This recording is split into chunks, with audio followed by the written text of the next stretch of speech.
warahmatullahi wabarakatuh. Kita ketemu lagi. Saya Dr. Winansi Gubali, spesialis radiologi, konsultan intervensi. Izinkan saya buka masker. Ruangan ini sudah steril dan tidak ada pasien. Jadi adik-adik mahasiswa calon sejawat, kita ketemu lagi di channel YouTube saya, Dr. Win Gubalirat. Kali ini saya akan membawakan pembacaan foto kepala spine pada konvensional maupun CT scan untuk mata kuliah blok neuropsikiatri. Mari kita mulai. Ini seperti pada channel YouTube saya yang lalu, saya sudah menerangkan tentang pembacaan foto kepala ini pada muskuloskeletal maupun pada pengantar kuliah dari neuropsikiatri. Nah, ini seperti kita ketahui, posisi rutin adalah posisi AP anteroposterior dan posisi lateral. Ya, terserah lateral kiri atau lateral kanan, tergantung di mana lesinya berada. Pada pembacaan foto kepala posisi AP maupun lateral, berarti kalau AP arah sinar dari anterior atau dari depan, dan kalau lateral berarti arah sinar, kalau lateral kiri berarti arah sinar dari sebelah kiri.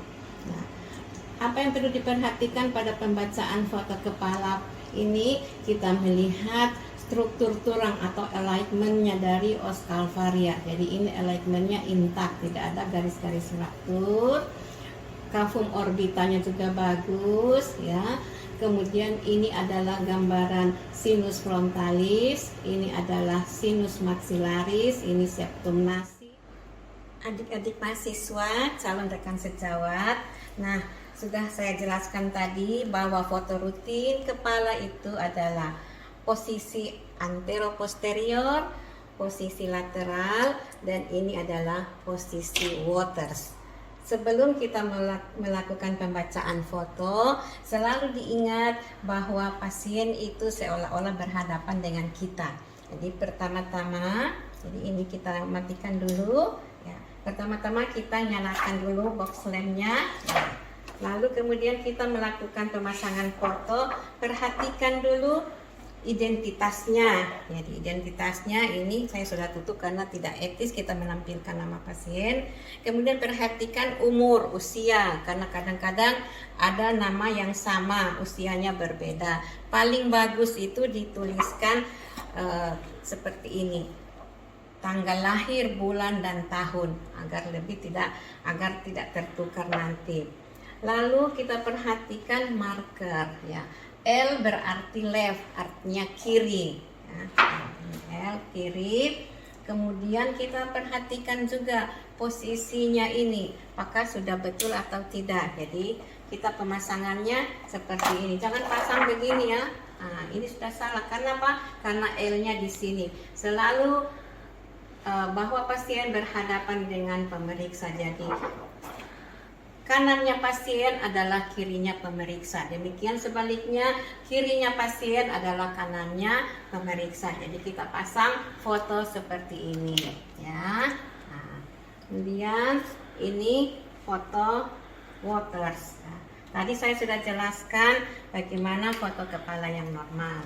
Nah, ini foto kepala yang tidak normal. Kenapa? Karena kita lihat meskipun ini alignmentnya, jadi bagaimana cara membaca foto kepala? Jadi seperti yang lalu sudah saya jelaskan pada blok muskuloskeletal, kita melihat dulu alignment tulang. Jadi pada foto konvensional densitas itu terbagi atas beberapa. Kalau hitam sekali namanya hiperlucent, ya, itu adalah udara. Kemudian ada yang namanya lucent, hitam tapi tidak sehitam ini. Nah, ini yang mengisi daerah-daerah sinus itu namanya lucent. Kemudian putih namanya opak. Nah, tulang itu adalah opak putih, penamaannya opak. Kalau metal itu namanya hiperradio opak. Kemudian ada lagi yang densitas intermediate, itu adalah jaringan lunak. Jadi ini kita bisa lihat jaringan lunak. sudah saya jelaskan tadi bahwa pada foto kepala kita nilai dulu struktur tulangnya, apakah ada tanda-tanda fraktur atau tidak. Nah, di sini tidak ada tanda-tanda fraktur ya, tidak ada tanda-tanda fraktur. Kemudian kita nilai lagi apakah ada pelebaran daripada pembuluh darah, ini tidak ada. Tetapi di sini ada tanda namanya impresio digite. Jadi seperti tangan yang kita letakkan di terigu, jadi ada seperti gambaran tangan nih, jari-jari tangan, ini namanya impresio digite. Ini kemudian apalagi berarti ada sesuatu dalam kepala ini. Kemudian kita nilai lagi, ini dorsum sella. Normalnya dorsum sella itu hanya 1,6, tapi kita ambil rata-rata sampai 2 cm. Ada literatur yang mengatakan sampai 2 cm. Ini sudah lebih ya. Nah, ini kemudian apalagi yang perlu kita nilai? Maksilofasialnya. Apakah ada fraktur septum nasi, apakah ada perselubungan di sinus maxillaris, ethmoidalis ya. Nah, kemudian kita nilai lagi apa? Jaringan lunak. Nah, ini jaringan lunak sudah membengkak. Jadi pada pasien ini ada tanda-tanda peningkatan intrakranial.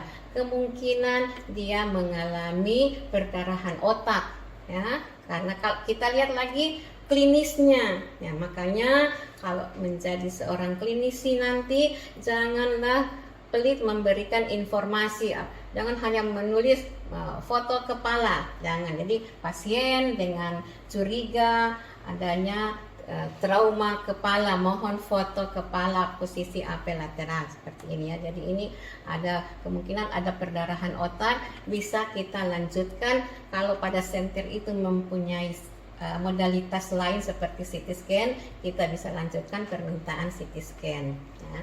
Kemudian ini foto Waters. Foto Waters ini sebenarnya bukan foto posisi yang rutin.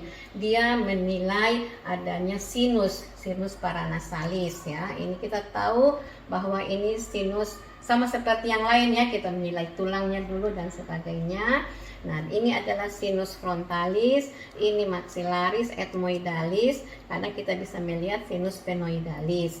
Nah, kita ingat pada pelajaran anatomi yang telah diberikan oleh rekan sejawat lain bahwa sinus itu isinya udara. Udara dia memberikan gambaran yang berwarna hitam ya, atau lusen.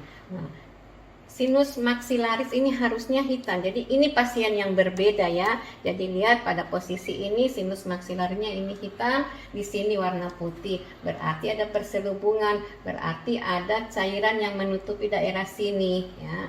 Nah, itu kita bilang adanya sinusitis ya. Jadi pada foto Waters ini pasien ini mengalami sinusitis maxillaris bilateral dan juga ada sinus pada ethmoidalis. Oke, kita nanti akan melanjutkan kepada pembacaan advance radiologi, yaitu CT scan.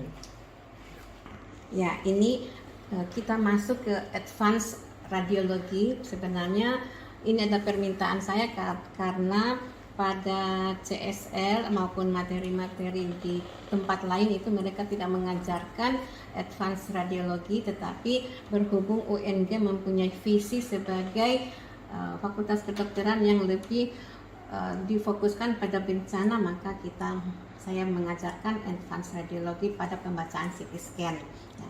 Jadi seperti sudah saya jelaskan pada materi yang lalu bahwa CT scan itu ada potongan, ini namanya potongan aksial ya, ini potongan aksial, kemudian ini adalah potongan koronal ya, kemudian ini adalah potongan sagital, lalu ini adalah 3D-nya, jadi kita bisa bolak-balik, jadi seperti melihat anatomi ya. Nah, bagaimana cara membacanya? Jadi pertama-tama kita seperti biasa bahwa CT scan ini harus ada identitasnya, harus ada namanya, umurnya, ada tanggal pemeriksaan ya, supaya tidak tertukar dengan pasien yang lain. Jadi bagaimana cara membacanya? Boleh kita mulai dari depan ya, dari depan kita lihat, bacanya dari luar ke dalam boleh, ada literatur mengatakan dari dalam ke luar, tapi saya mengajarkan kepada adik-adik dari atas dulu ya. Dari atas kita lihat ini bisa diputar-putar. Nah, ini kita lihat dari depan, ini daerah maksilofacialis ya, orbitanya kita lihat orbita, kemudian cavum nasinya ya, kemudian masuk ke daerah otak atau brain. Nah, pembacaan brain. Bagaimana kita menilai bahwa ini lobus frontalis, parietalis, occipitalis, kita lihat pada potongan sagital ya. Jadi potongan sagital ini adalah di sini adalah lobus frontalis. Nah, ini lobus frontalis. Kemudian di sini ada dibatasi oleh gyrus, ini adalah parietalis, occipitalis, kemudian ini adalah cerebelli, ini adalah pons ya. Nah, ini kita lihat. Nah, ini adalah sistem ventricle lateralis atau ventricle 2. Normalnya dia tidak dilatasi maupun dan juga tidak menyempit, jadi seperti ini normalnya. Kemudian ventricle 3, itu ventricle 3 normalnya tidak kelihatan. Kalau dia ada dilatasi berarti kita sudah bisa bilang ada sesuatu, dan itu menandakan adanya hidrosepalus. Dan juga demikian ventricle 4 ya. Nah, jadi kasus-kasus ini, kalau pada kasus-kasus stroke, nah itu biasanya kita akan menilai apakah di daerah sini ada area hypodense ya, atau kalau kasus stroke dengan hemorrhagic kita bisa melihat adanya daerah hyperdense. Jadi pada CT scan kita menggunakan penamaan densitasnya. Kalau misalnya dia hitam begini kita bilang hypodense ya, hypodense. Kalau dia putih kita bilang hyperdense. Kalau ini adalah kalsifikasi normal. Jadi kita baca dari luar ke dalam, kita lihat. Jadi kita perhatikan setiap potongan menampilkan bagian tubuh ya, bagian tubuh yang sama tapi dalam proyeksi yang berbeda. Nah, ini jadi perhatikan dari depan, ini pada proyeksi koronal dia tampil seperti ini, pada proyeksi sagital dia seperti ini ya. Kita lihat bacanya ini. Kita scroll saja, ini adalah orbita, ini adalah musculus extraocular ya. Kita lihat ini potongan aksial ya.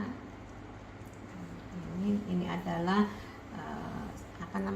air cell mastoid normal. Lihat, ini adalah maxillaris, ini sphenoidalis, ini cavum nasi, ini. Jadi pada pasien ini tidak ada apa-apa. Nah, kemudian bisa kita lihat 3D-nya. Nah, 3D-nya ini seperti kita melihat gambar daripada tengkorak asli ya, seperti pada pelajaran anatomi. Nah, kita bisa putar-putar. Ini adalah CT scan yang sudah multi slice. Jadi kita kembali lagi pada pembacaan CT scan. Ini ada kasus pasien dikirim dengan adanya cedera otak dengan riwayat penurunan kesadaran. Nah, pada potongan aksial kita lihat ini sudah ada lesi hyperdense. Nah, bisa lesi hyperdense itu kalau kita bisa menggunakan kita bilang total, kita nilai. Nah, dia menunjukkan Hausfeld unitnya sudah 54 itu berarti sudah ada perdarahan ya. Kemudian ya kita lihat di sini, jadi kita bisa scroll ini apa penunjuknya ini. Kita lihat pada potongan aksial di sini, pada potongan koronal ini ada di sini, berarti dia sudah masuk pada ruang subarachnoid ya, masuk ruang subarachnoid. Nah, yang kita scroll lagi, kita lihat lagi intensitasnya ini. Nah, ini daerah sini. Ini perdarahan. Nah, ini perdarahan yang banyak di ruang subarachnoid. Nah, kemudian kita perhatikan, nah ini ada udara bebas. Nah, ada udara bebas pada di ruang lobus frontalis, setinggi lobus frontalis. Jadi ini ada pneumocephalus. Lalu kita lihat juga di sini harusnya ini ada sulcus, ada gyrus, ini sudah tidak tampak lagi.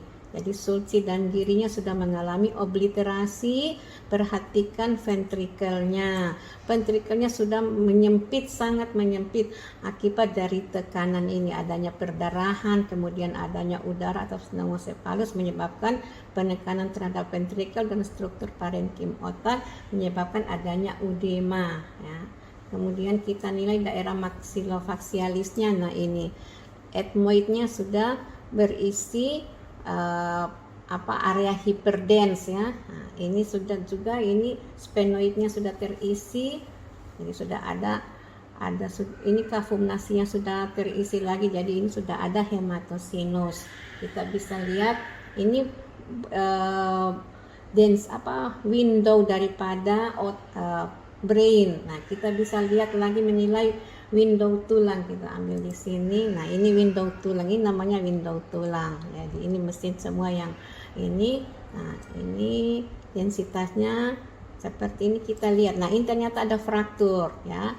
Fraktur pada frontalis, fraktur pada maxillaris ya, yang menyebabkan adanya subarachnoid hemorrhagic, lalu menyebabkan adanya pneumocephalus ya, karena dia kena di frontal, maka udara di cavum sinus frontalis itu keluar memasuki ruang parenkim otak.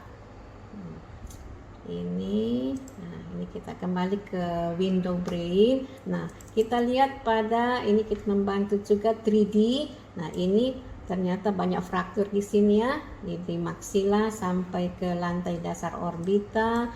Ini di daerah frontal. Nah, ini sudah. Jadi ini kita bisa bilang, jadi fraktur pada os frontalis, pada os maxillaris sampai ke lantai dasar orbita ya, disertai dengan subarachnoid bleeding. Nah, ini subarachnoid bleeding, ini bleeding. Nah, dulu sebelum ada CT scan yang 128 slice, kita biasanya menghitung panjang kali lebar, kemudian berapa slice. Nah, tapi sekarang sudah ada yang namanya mesin mengukur. Nah, ini bisa kita ukur di sini. Ini jadi kita tinggal total hadir begini di daerah yang hyperdens. Lalu kita bisa ambil, nah, kita bisa nilai berapa volumenya ini. Volume, nah ini bisa berarti perdarahannya sekitar 29. Ini penting untuk bedah saraf ya. Kalau misalnya perdarahan di atas 30, nah itu biasanya kalau di Universitas Hasanuddin itu harus didekompresi. Pada UI dia menggunakan batas nilai sampai 50. Jadi ini perdarahan subarachnoid dengan brain swelling disertai pneumocephalus dan hematosinus multiple. Oke. Jadi ini adalah salah satu contoh kasus perdarahan. Jadi pasien dikirim dengan penurunan kesadaran, tidak ada riwayat trauma. Jadi kita lihat ini ada lesi yang hyperdens.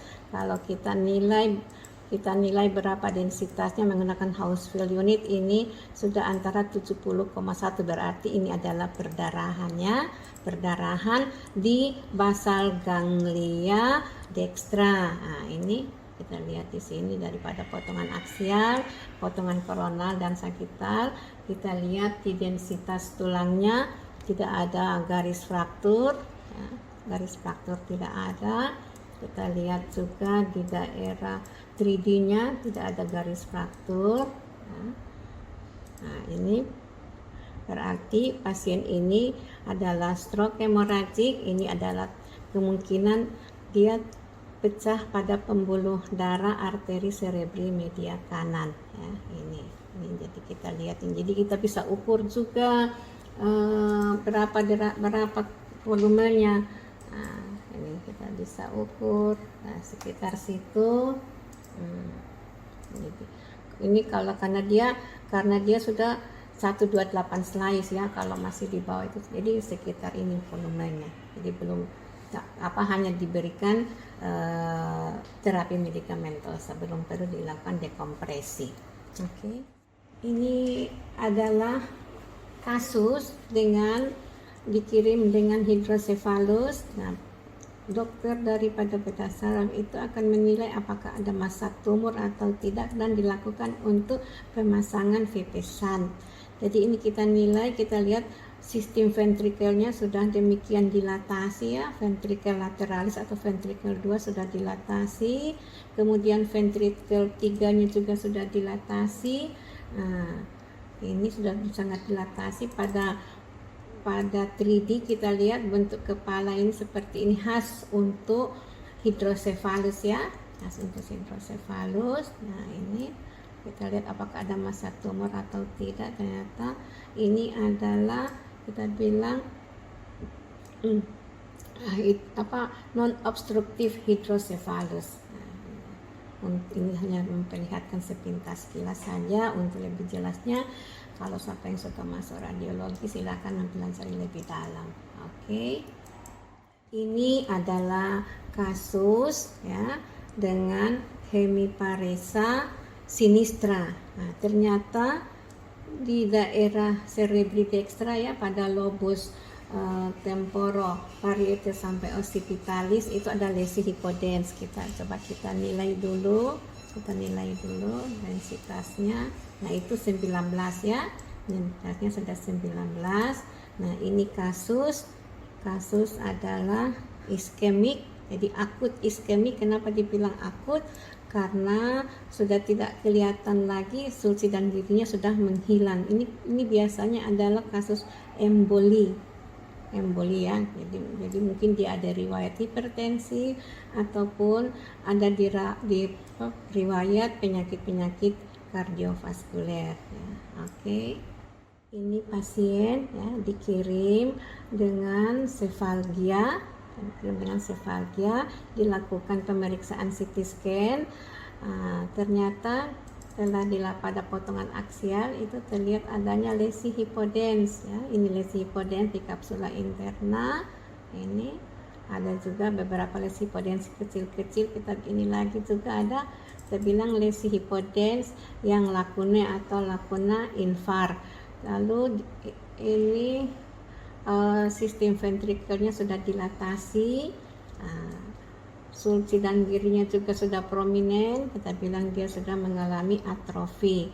Kita lihat juga daerah sinusnya masih bagus, sinus frontalisnya, etmoid.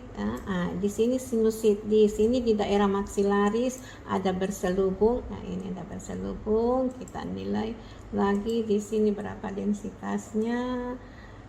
Densitasnya sekitar di bawah 50, tapi juga tidak terlalu cair, jadi kemungkinan dia adalah sinusitis kronik maksilaris itu dengan infark cerebridextra. Jadi pada mengirim pasien itu jangan terlalu pelit memberikan informasi klinis supaya lebih terarah ya, dan untuk kepentingan pasien.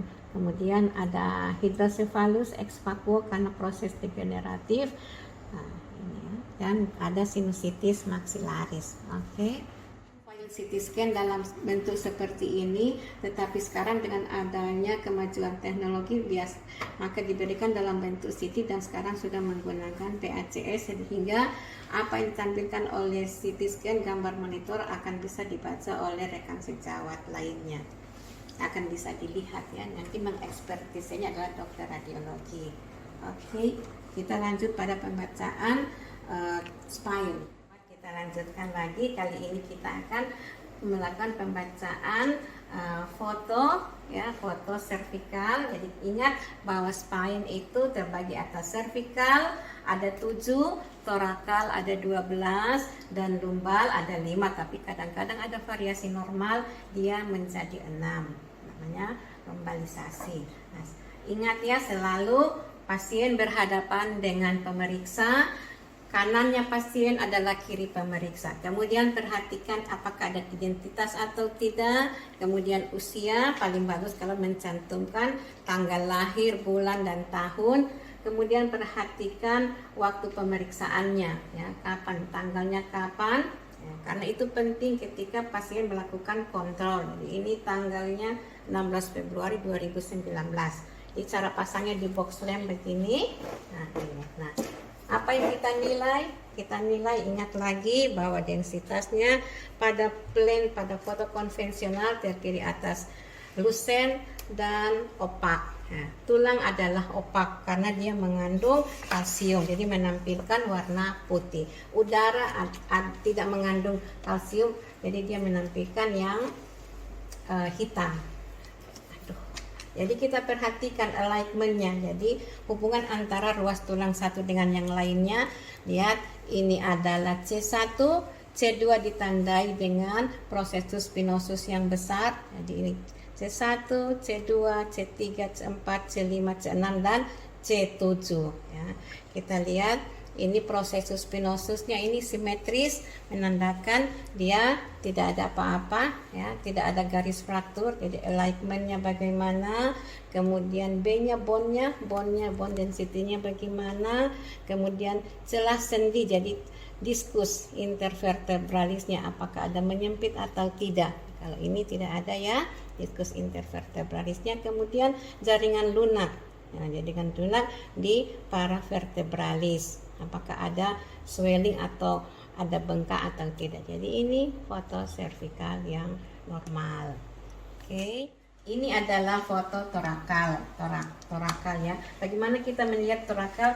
Pada ujung sampingnya ini ada tulang kosta. Torakal itu ada 12. Kita lihat ini, hitung ini 12, biar lebih gampang ya. 12, 11, 10, 9, 8, 7, 6, 5, 4, 3, 2, 1. Nah, itu.